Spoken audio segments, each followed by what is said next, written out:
prix mondiaux des denrées alimentaires continuent de baisser pour le 5e mois consécutif, les huiles végétales retombant même sous leur niveau d'il y a un an. En août 2021 a annoncé vendredi dernier l'Organisation des Nations Unies pour l'alimentation et l'agriculture qui prévoit par ailleurs un recul de la production mondiale de céréales en 2022.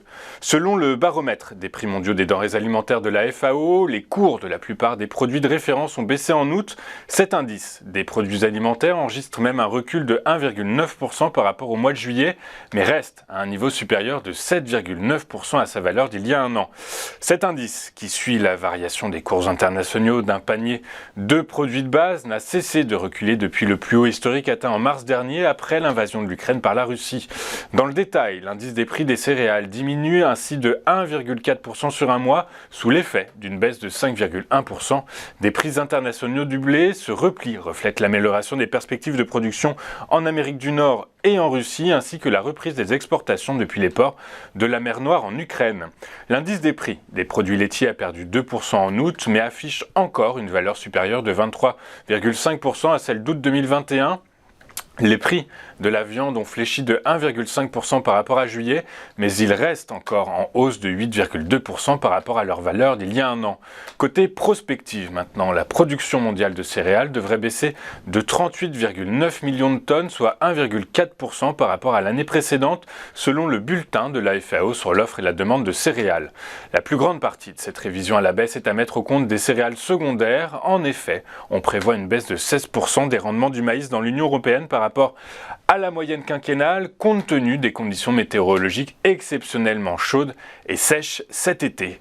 Le taux de chômage aux États-Unis est reparti à la hausse en août et les créations d'emplois ont ralenti, un signal paradoxalement positif car la lutte contre l'inflation suppose un ralentissement économique et le marché du travail conserve pour l'instant son excellente santé. Le président Joe Biden a ainsi mis en avant dans un tweet un marché de l'emploi qui demeure solide et le fait qu'encore plus d'Américains reviennent au travail. Il a salué cette excellente nouvelle. Le taux de chômage a augmenté en août pour la première fois depuis janvier, grimpant à 3,7%, a annoncé vendredi le département du travail. Il était tombé en juillet à 3,5%, son niveau de février 2020, juste avant que l'économie ne soit frappée de plein fouet par la pandémie de Covid-19. Cette hausse du taux de chômage est également liée au fait que de nombreux travailleurs qui avaient quitté le marché de l'emploi avec la pandémie y sont revenus le mois dernier. Le taux de participation a augmenté de 0,3 points et s'établit à 62,4%. Cela reste cependant inférieur de 1 point au niveau d'avant pandémie. Le gouvernement allemand va débloquer 65 milliards d'euros en faveur du pouvoir d'achat et envisage même, après de laborieuses négociations au sein de la coalition d'Olaf Scholz, de mettre à contribution les profits exceptionnels des entreprises énergétiques. Le social-démocrate a tenu jusque samedi soir tard des négociations marathon avec ses partenaires écologiques et libéraux pour finaliser ce plan attendu depuis déjà plusieurs semaines. Olaf Scholz a donc dévoilé hier une batterie de mesures, dont un chèque énergie unique de 300 € pour des millions de retraités et de 200 € pour les étudiants. Une partie majeure du financement, 25 milliards d'euros selon une estimation basse, doit venir d'une contribution sur les gains fortuits, a précisé le ministre. Il s'agit, quand il parle de gains fortuits, des profits excédentaires perçus par des énergéticiens payés au prix du gaz alors qu'ils produisent de l'électricité à partir de charbon, de nucléaire ou d'énergie renouvelable bien moins chère. Le différentiel augmentera si le prix continue de progresser, ce qui donnera plus de marge de manœuvre budgétaire, a souligné Olaf Scholz, qui était pourtant opposé à cette mesure. Pour le monde des affaires allemand, ce paquet d'aides ciblant les ménages modestes est décevant au moment où un nombre croissant d'entreprises sont menacées dans leur existence face à l'explosion des prix du gaz et de l'électricité, a commenté la fédération du lobby industriel BDI. Avant de poursuivre cette émission, je vous propose un rapide coup d'œil sur la séance de vendredi dernier.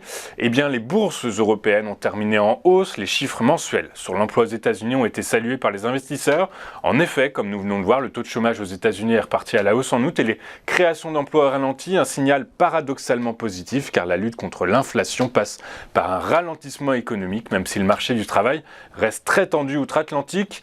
Dans cet environnement, à Paris, le CAC 40 a pris 2,21% à 6167 points, le FTSE a cru de 1,87% et le DAX a augmenté de 3,33%. La bourse de New York a terminé la journée de vendredi en baisse. Les craintes de récession en Europe après l'annonce par Gazprom que le gazoduc Nord Stream 1 resterait fermé, ayant pris le pas sur les espoirs de voir la Réserve fédérale américaine ralentir sa remontée des taux après la publication du rapport mensuel sur l'emploi aux États-Unis. Sur le marché des change, le dollar a été impacté par les chiffres de l'emploi américain. L'euro remonte ainsi à 1,0021 $, en hausse de 0,77%. Les prix du pétrole ont rebondi vendredi dernier après une semaine de perte. En cause, les probabilités d'un accord sur le nucléaire iranien qui s'amenuisent, tout comme les barils supplémentaires que le pays aurait pu injecter sur le marché mondial. Dans cet environnement, le baril de Brent de la mer du Nord pour livraison en octobre a gagné 2,06% à 94,26 $. Le baril de WTI pour livraison en septembre a progressé quant à lui de 2,14% à 88,46 $. Sur le marché des cryptos, les cours du Bitcoin restent coincés autour des 20 000 $. Le 2 septembre, il s'est changé à 19 975 $, en repli de 0,62% par rapport au cours de la veille. L'Ethereum perdait quant à lui 0,25% à 1577 $ l'unité. On va marquer une toute première pause et juste après, comme promis, comme convenu, nous serons en duplex avec Bernard Prats d'Esclos qui va décrypter pour nous la séance d'ouverture à Paris. À tout de suite sur Téléfinance.